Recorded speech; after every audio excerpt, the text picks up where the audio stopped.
અને આપનું નામ શું? જાગૃતિબેન જાની. અચ્છા, આપને શું પ્રોબ્લેમ હતો? મને આ પગમાં વેરિકેશની વેન હતી અને આ જે બોટલ જે રેનેટની છે એનાથી મને ઘણો ફરક પડી ગયો છે. કેટલા દિવસમાં ફરક મને પડ્યો? 15 દિવસમાં ઘણો ફરક પડી ગયો છે. પહેલા શું તકલીફ હતી તમને ઢીંચણમાં? પહેલાં મને ચિકનગુનિયા હતો.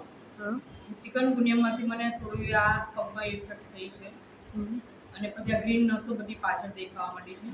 મને આ લેવાથી મને ઘણો ફરક પડી ગયો અને હવે બેસી બી શકું છું.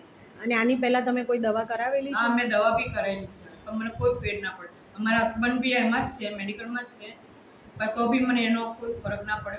મને આ દવાથી ઘણું ફરક. અચ્છા, અને પહેલા તમારા પગ વળતા નહોતા? હા, પહેલા મારા પગ વળતા નહોતા અને હવે સુધીમાં પરાઠી બી વળે છે. અચ્છા, તો મને બેસી બતાવશો બેન? ઓકે, બતાવીશ.